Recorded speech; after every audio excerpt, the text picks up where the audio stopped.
Coy, ini untuk kesekian kalinya aku ngebuat river table. River table-nya ini kayunya tebelnya 6 cm, terus panjangnya nanti bersihnya 2,5 meter, lebarnya 1 meter karena ini udah request. Kemudian karena kita mau ngilangin yang warna-warna putih ini, nanti tak carving ya, pakai alat carving, terus di bagian sini biar natural mau tak bentuk-bentuk pliuk-pliuk gitu. Nah, kemudian di sini mau tak kasih lubang sedikit biar terkesan natural juga. Nah, kayu ini kayu suar, terus nanti saya pakai resin epoxy VR Vamer kayak. Kalau untuk mengenai produk resin epoxy yang saya pakai, nanti ini ada kombinasi coating dan casting karena di bagian resinnya nanti mau tak motif ocean sesuai dengan permintaan.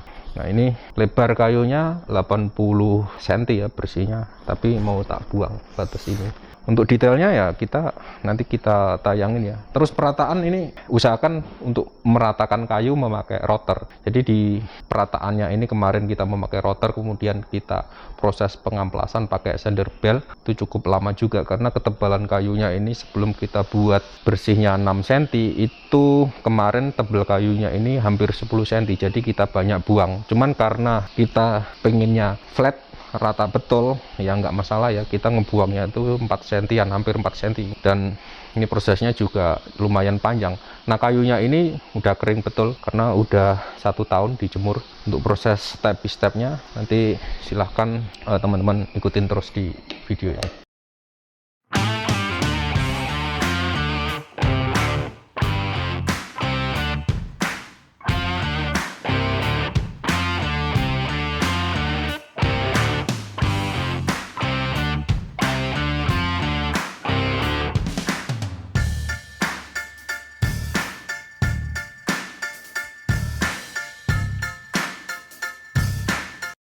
Ternyata berat juga ya kalau langsung pakai carving. Jadi ini tak potong-potong begini, terus ya di manual aja pakai pahat. Ini lebih cepat untuk ngebuang daging ya warna putih, karena requestnya memang warna putih ini harus dihilangkan.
Coy, kita ngebuat molding ya. Molding ini dari triplek yang warnanya putih atau melaminto. Terus ini udah kita lapisin pakai sunglass atau stiker. Nih, di atasnya ada stikernya. Terus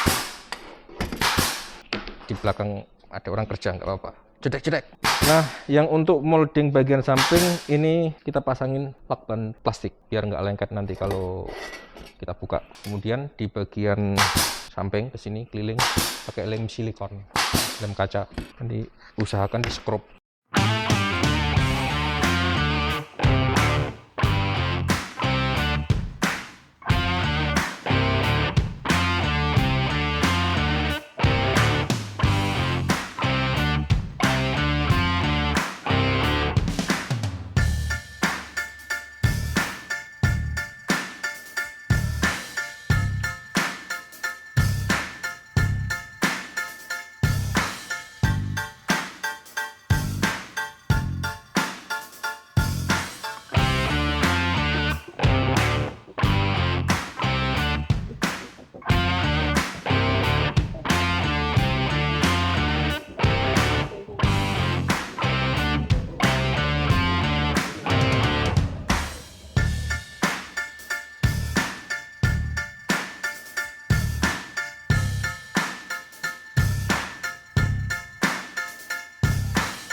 Ini tadi prosesnya udah tak kasih base coat memberi lapisan dasar supaya nggak ngeresep ke pori-pori. Dan ini layer pertama adalah ngebuat base nya itu mau tak buat warna biru sama ada sedikit hijau di bagian pinggir sini, tapi base nya nggak cukup sekali ya, nanti ada mungkin sampai 6 layer karena ada efek ombak, terus nanti di sini efek ada pasir, terus ombak-ombaknya itu bertumbuk-tumbuk ningkat-ningkat gitu. Wes, kita lanjut aja untuk langsung ngaduk. Untuk di bagian base-nya saya memakai epoksi jenis komposit, bisa juga memakai yang dekoratif dan nggak perlu pakai langsung yang castingnya, karena dia untuk membuat motif di bagian dalam aja. Jadi teman-teman kalau mau membuat motif itu tidak harus langsung di epoksi casting, tapi di coating juga nggak masalah. Nah itu udah banyak juga contohnya ya di video-video yang lain.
Ini tadi sudah tak motif kayak ombak-ombak, ya mirip-mirip ombak Darmi gitu. Ini ada pasirnya, pasir beneran tuh ya yang saya taruh di situ, tapi pasir silika yang saya taruhkan ke situ. Nah kemudian langkah terakhir untuk proses casting. Ini nanti kita cor sampai mentok ke kayunya. Resin epoxy yang saya pakai mereknya Verva, jenis casting. Kalau cuacanya dingin bisa ketebalan 5 cm, tapi kalau cuaca kalian panas ya saya sarankan untuk bertahap penuangannya, misalkan di angka 2 cm, 2 cm, 2 cm gitu. Kalau misalkan kalian butuh 10 cm, dia main layer ya. Tapi kalau cuacanya dingin itu ya di angka sekitar 20 derajat suhu udaranya, itu lumayan dingin, atau di bawahnya itu bisa langsung sekali tuang 5 cm. Walaupun casting, kalau di negara-negara khatulistiwa, negara-negara panas, dia tetap akan bisa overheat.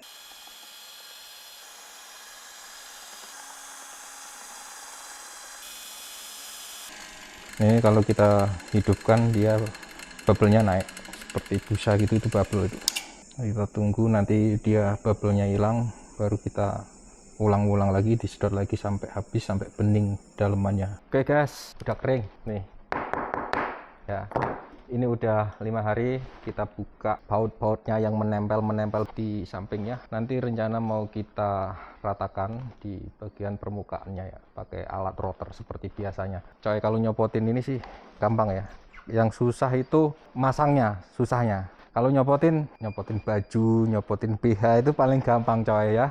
Nah itulah, kalau soal copot menyopot ini paling mudah banget.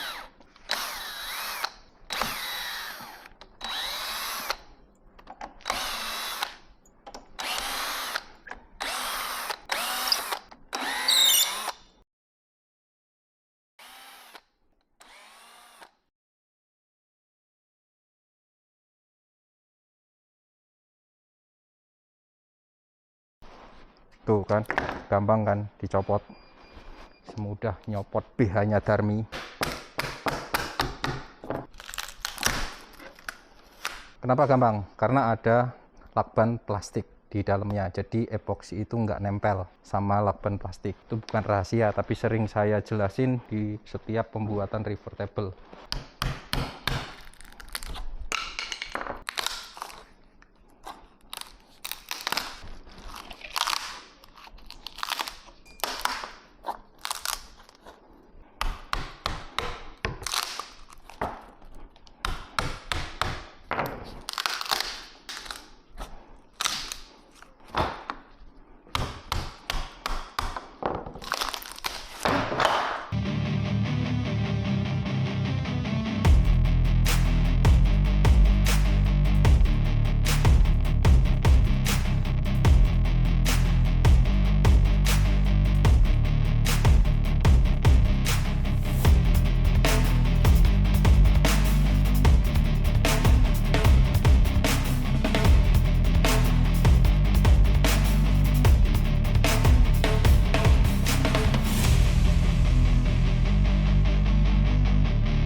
Kemarin kita udah amplas ya berkali-kali, pakai amplasnya yang kayak begini loh. Start mulai dari angka 80, 100, terus naik sampai ke amplas pakai Abralon yang ada busanya gini. Ini yang terakhir, cuman masih kita amplas lagi pakai amplas kertas. Amplas kertasnya itu mulai dari angka 2000 sampai 5000. kita gosok-gosok bagian ini. Cuman ini nanti yang poles yang terakhir, amplas terakhir. Setelah kita amplas terakhir nanti baru kita poles pakai kompon ya, supaya yang di bagian resinnya ini nanti mengkilat. Tapi untuk di kayunya memang udah kita clear doff kemarin.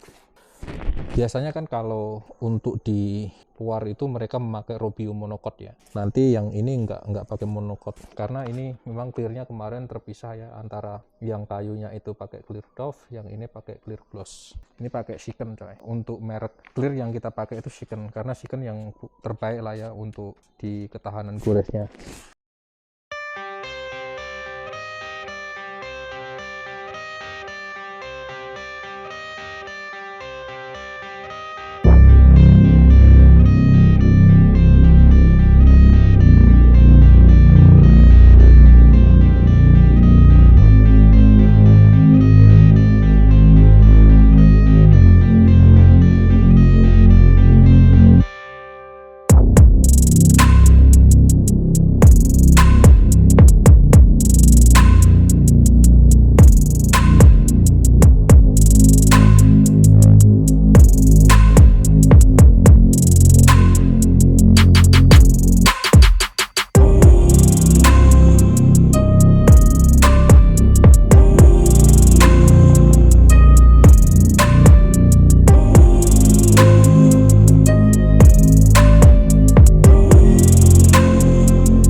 Udah selesai pekerjaan kita kali ini, geng.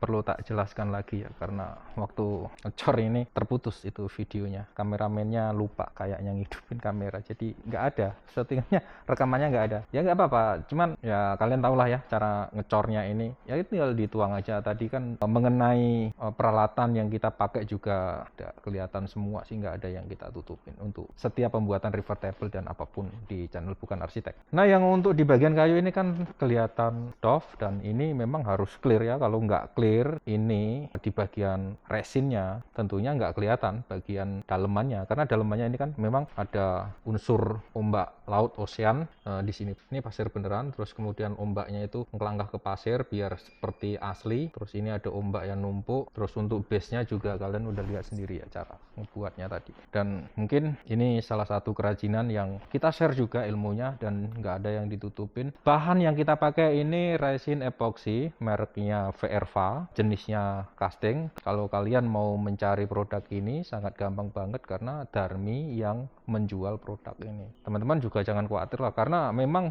untuk penjualan produk Verva tidak ada di market, hanya melalui Darmi untuk menjamin keasliannya, karena produk ini kita akan menjamin originalnya, sehingga hanya di satu pintu penjualannya, tidak ada resellernya atau tidak ada yang lain-lain, hanya satu distributor, yaitu melalui nomornya Darmi yang ada di deskripsi video ini. Jadi untuk memastikan keaslian produk ini, makanya kalau kalian mau mencari produk Verva yang saya pakai sekitar udah ada 1 tahun ke belakang ini, ya silakan nanti hubungi Darmi, saya jamin produknya original dan asli banget.